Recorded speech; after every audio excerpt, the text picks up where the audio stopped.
Hi everyone, I am here with the second chapter of the Hardy Boys, the Viking Symbol Mystery. Alright, Chapter 2, A Mysterious Label. Frank, Joe, and Chet leaped down the back porch steps and dashed to the rear hedge. Both Hardys vaulted in one fluid motion while their stout friend pushed his way through. "Wow," said Frank. Biff and Tony were kneeling over the motionless form of a man. Joe pulled a small flashlight from his pocket and beamed it on the victim. He was a brown-haired man of medium height. "Never saw him before," he said, studying the man's pale face with its pinched features. "And say, he's wearing gloves. Guess he's the pole climber all right," Frank said. Noting that the unconscious stranger had a deep gash in his head, Frank whipped out his handkerchief and placed it on the bleeding wound. "Do you suppose the antenna fell on his head?" Joe asked. "He might be the guy who pulled it down. Started escaping but couldn't make it. Anyway, he's hurt," Frank declared. "Let's get him to the hospital right away." Joe and Chet went to the phone for an ambulance. Then they called Chief Kolig and gave him a report. A few minutes later, Mr. Hardy hurried outside with the two boys to look at the victim. He said that the injured man was unknown to him also. Chet told Frank that an ambulance was on its way. "Chief Kolig will meet you at the Bayport Hospital," he said. Mr. Hardy, he had to go out on a case, so he could not accompany the boys. When the ambulance arrived, an intern hopped out and ran to the scene. He quickly examined the unconscious man. Then the patient was placed on a stretcher and carried to the ambulance. Frank and Joe received permission to ride with the stranger. Tony, Biff, and Chet said goodbye. With siren wailing, the ambulance roared through downtown Bayport. In the back, Frank and Joe and the serious young intern sat with the patient. A search of the man's pockets produced nothing that would identify him. No wallet, no cards. As the driver turned, the ambulance went into the hospital driveway, leaping to the emergency ramp. The injured man stirred. Frank leaned over. "Can you tell us your name?" he asked. John Kelly," the pale, thin stranger said in a weak voice. "How were you hurt, Mr. Kelly?" Frank asked, as the ambulance came to a halt. The man grimaced and shook his head. There was no time for further questioning. Two hospital attendants pulled open the rear doors and lifted out the stretcher. They carried it into the emergency treatment room, where nurses were waiting for the patient. Frank and Joe hurried to the reception lobby, where they found Chief Kolig pacing the floor impatiently. He and the police lieutenant rushed up to the Hardys. "So you found a man you think might have been the trespasser," the chief said. "Who is he?" Frank reported the man's name and the fact that he would say no more. The officer scowled. "Let's go." He started down the corridor toward the nurses' station. Here he showed his identification and introduced the Hardys. After a 20-minute wait, the pleasant, efficient head nurse led the callers to a first-floor, four-bedroom where the injured stranger, the only occupant, lay in bed. "The doctor says it will be all right for you to see him," the nurse reported and left the room. Chief Kolig looked thoughtful. "John Kelly could very well be an alliance," he told the boys. "Since there is no other means of identification, we must lift his fingerprints. Want to help me?" Frank and Joe were efficient at this task, and the chief knew it. Frank pressed the sleeping man's thumb and first finger against the edge of a clean water glass. Then the young lieutenant hurried off with the tumbler to check the fingerprint files at headquarters. Chief Kolig and the Hardys returned to the nurses' station to examine Kelly's clothing. The laundry marks and labels in the nondescript tweed jacket and well-worn gray slacks indicated they had been purchased in Bayport. "Nothing unusual about his clothes," said Frank, disappointed. "It doesn't tell us anything more about him, except that he appears so poor." "The outfit certainly didn't fit him very well," Joe added. He probably hasn't eaten much lately. The chief and the boys thanked the nurse for her help, then left the hospital and walked to the waiting police car outside. Maybe the fingerprints will be on record, Joe said hopefully, as they drove downtown to headquarters. But when they arrived, the lieutenant greeted Chief Kolig with the news that there were no fingerprints matching Kelly's in the police file. A quick set check with the FBI using the Henry system had also been fruitless. A blank wall, all right, Joe observed in disgust, but he sure looks guilty. Well, we'll keep on alert for other clues, Frank declared.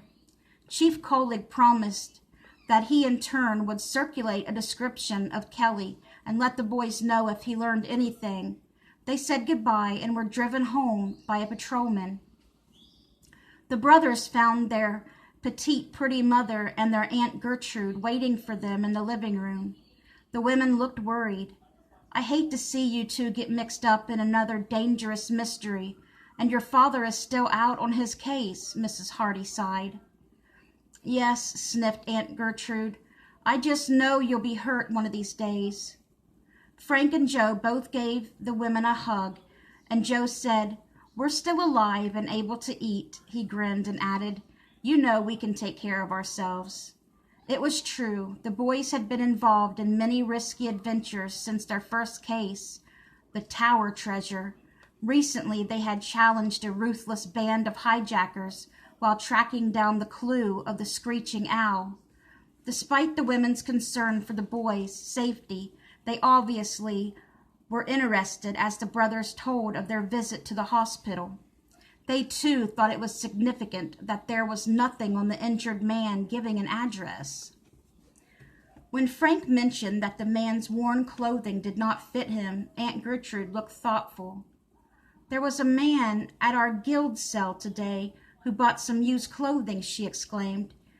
He didn't seem like the type we usually have as a customer. Joe broke in eagerly. Can you describe him, Aunt Gertrude? I remember him clearly. He was very pale and thin, acted sort of furtive. He looked away whenever anyone caught his eye. He was well dressed in a black and white checkered sport jacket and gray slacks, but the clothes he bought were almost threadbare. I was sure they'd be too big. Frank burst out, That could have been Kelly. He's pale and thin. His clothes were worn and certainly didn't fit him. Sure, Joe put in excitedly. A rummage sale would be the perfect place to buy some used clothing if someone wanted to make sure it wouldn't be traced. If we could find his regular clothes, said Frank, maybe we'd learn where Kelly comes from. You can look for the evidence in the morning, their mother announced quietly. It is late. Admitting that it had been a long day, the brothers said good night and went to bed. They were sound asleep almost instantly. At breakfast the next morning, Frank and Joe briefed their father on the hospital trip and their suspicions on Kelly. The detective frowned. I'd certainly like to find out, he said, what the fellow was up to. Just then a cheerful whistle sounded from the front lawn, and a moment later Biff Hopper and Tony Prito appeared in the hall. We're all set, cried Biff. He waved 2 plane tickets for the afternoon's flight to Alberta. At Ed Mountain, the capital of the province, Biff exclaimed, we'll change for Hay River. There we'll pick up a plane going across Great Slave Lake to Yellowknife. That's where Sam Radley will meet us. Right, Mr. Hardy? Tony asked. Yes, I'll telegraph Sam your schedule, the detective replied. He'll give you the necessary orders when you arrive. Great, Tony grinned, and Biff added, we'll do our best to carry him out. Both boys thanked Mr. Hardy for the chance to work on a case and said goodbye. Maybe we'll all get together on these 2 mysteries, Joe said to his brother as Biff's car pulled away. Could be, Frank replied. But in the meantime, let's look for Kelly's discarded clothing. He may have put them in a trash can. Right. First place to hunt is the Bayport dump, Joe suggested. All the town refuge was collected yesterday. The brothers ran out to the garbage and climbed into their newly polished yellow convertible. Frank drove along River Road to the edge of Bayport, where the city dump was located. As they neared the surrounding fence, the boys could see smoke from a smoldering refuge piles.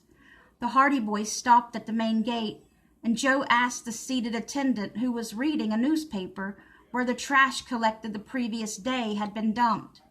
Pointing to a section of the huge yard, the man said, "Over there," then returned to his reading. The boys left their car near the entrance and picked their way across the accumulation of cans, paper, and ashes to the corner area. "Whew," Joe looked at a huge pile of trash. "What a job." The two young detectives separated and started their search at opposite edges of the mountain of refuge. They worked their way toward the center of the heap. When they met there, neither boy had found a clue. Joe looked glum. "Guess we're just out of luck," he said, kicking an old carton. His brother was about to agree when the carton turned over and out fell a rolled-up pair of gray slacks. Both boys grabbed for the carton, and Frank pulled out a black and white checkered sports jacket. "Woohoo!" Frank exclaimed, holding up the jacket and turning it inside out. "Look at this label, Toronto, Canada." "The slacks are from Quebec," Joe said, looking puzzled. "Do you think Kelly is from Canada?" "He could be," Frank answered, greatly excited. "Between the ruined aerial and this evidence, I'd certainly say Kelly has something to do with Dad's case up there." The discussion was suddenly interrupted by a piercing zoing as a rifle bullet went past them into the dump pile. "Down!" cried Frank. Both boys dived to their stomachs behind a dusty mound of ashes. They lay still, their hearts pounding. Who could be shooting at them? After a few minutes, Frank cautiously raised his head. Coming across the edge of the dump toward them was a man carrying a rifle. A fat, brown beagle trotted behind him. The Hardys leaped to their feet, and Joe stared forward, his face flushed with anger. Frank grabbed his brother's arm. "Just a minute, Joe. I don't think the man was shooting at us deliberately." The man now was running toward the brothers. Did I hit anybody?" he quavered. "I was shooting rats, and I didn't see you two, honest." Frank and Joe relaxed somewhat. "No," Frank said. "You didn't hit us, but you'd better be more careful after this when you're aiming at a gun." The relieved rifleman stuttered an apology as the Hardys picked up the slacks and jacket and hurried off to their car. "Let's go to the hospital right after lunch," Joe urged as they drove away, "and see Kelly's reaction to this clothing." After a quick lunch, the boys asked Aunt Gertrude to go with them to identify Kelly and headed for the hospital. When they arrived, it was too early for regular visiting hours, but the nurse, knowing the Hardys, led the way to Kelly's first-floor room. The door was closed. As they neared it, Frank said, hold the door closed. As they neared it, Frank said, "Hold the clothes behind you, Joe. I'll try to catch him off guard, first with some questions." Joe nodded and turned the knob, pushing the door open. The boys and their aunt stared aghast. The hospital room was empty.